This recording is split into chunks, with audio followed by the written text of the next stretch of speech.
today we're going to go through 5 exercises that I feel are amazing for helping strengthen the hip. My name is John Gonzalez and I'm a physiotherapist for over 14 years now, and I work at Rehab 1 Performance Centers in New Brunswick, Canada. Why is strengthening of the hip or focusing on the strength in this region so important? It can lead to problems further down the kinetic chain or further down your leg. In addition to that, it can dampen if you're trying to reach your peak performance potential, it can really affect that because the hip is the foundation for everything that goes on down below. As you are probably aware, there are many exercises right now that are really biased on hip extension. If you happen to be a CrossFitter or someone who is into Olympic lifting, you know that it's always about hip extension, with the cleans and the snatches, kettlebell swings. It's always about exploding with hip extension. Or maybe you're someone that just goes to the gym, and a lot of workouts are focused on booty blasts and all that sort of stuff. And that is really about just building the glutes, which happen to just be on one aspect of our hip. When we focus on hip strength, we directly impact the stability of the pelvis. We also directly impact how things are going to function down below. I'm going to get right into some of these exercises. And like I mentioned, I have 5 exercises I'd like to go with you guys, okay? I teach you guys today. So our first exercise is the Firehydrant with a kickback. I will demonstrate and then I will talk to you a little bit about it.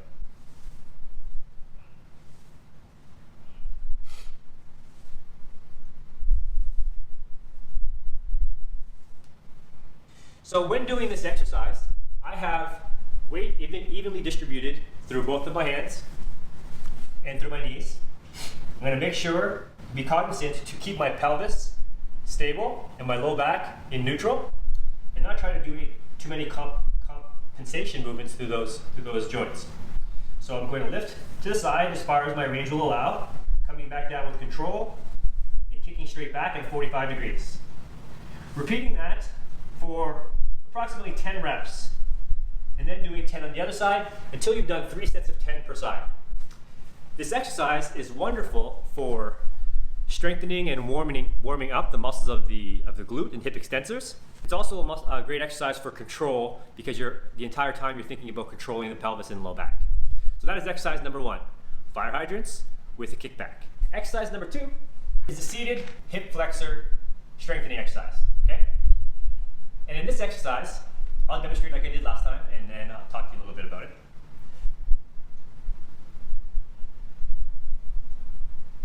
So with this exercise, now our focus is on the anterior portion of our hip, the hip flexors, the rec fem, as well as psoas. To set this up, I'd like you to sit in a V-sit, knees extended, ankles a little bit plantar flexed, and spine stacked. Okay? Placing some weight through your hands just for a little bit of stability. You're going to lift with control and clear the object that you've chosen to go around.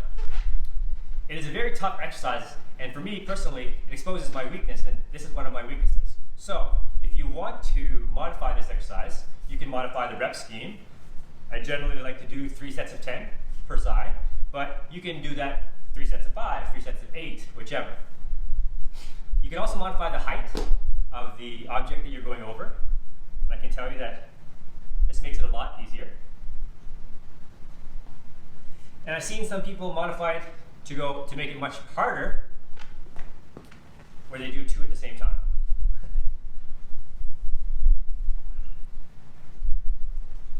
So that is exercise number 2, the V-sit hip flexor strengthening.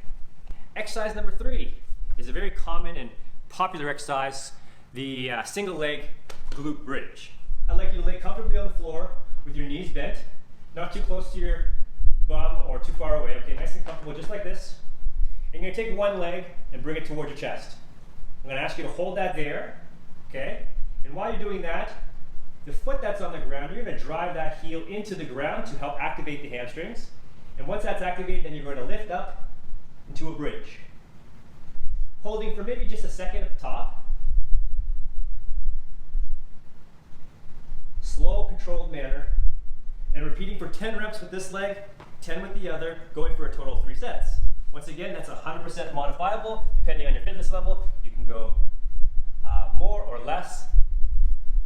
Or you can do a number a combination of one of these variations, with holding just one hand, just holding the knee there to the chest.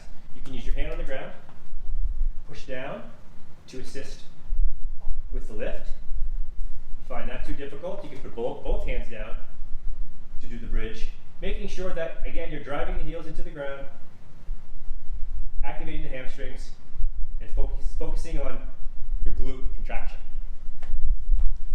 Exercise number 3, the single leg glute bridge. Exercise number 4 is a single leg squat with a lateral slide. So it looks like this.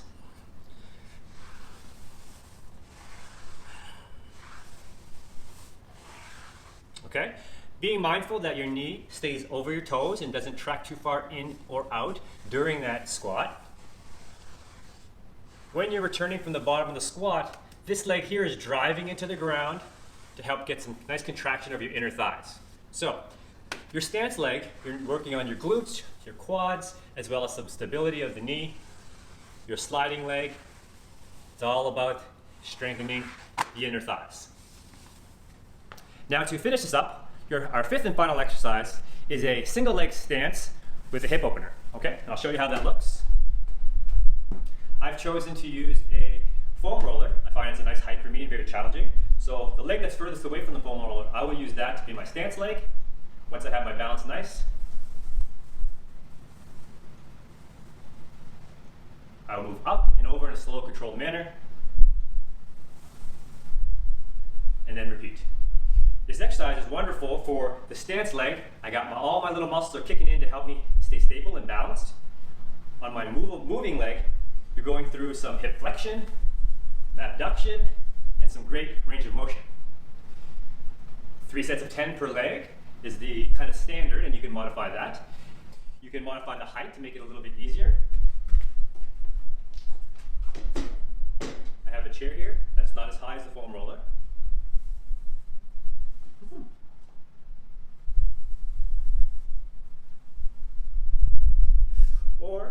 And you can also make it more difficult by, once you've completed the hip opener, going directly into a single leg deadlift.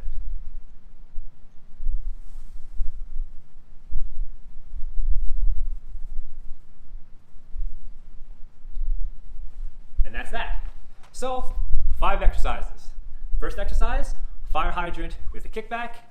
Second exercise is the V-sit hip flexor strengthener going over an object. Third one is your single leg glute bridge. Fourth would be your single leg squat with a slider. And then the 5th and final exercise was your single leg balance with hip opener. I hope you guys found this useful and valuable, and that the information would be, at least part of it would be new to you. If you enjoyed it, please tag us in the comments, say hello, or actually even comment of something else you'd like us to talk about. We would love to do that for you. And thank you very much for tuning in.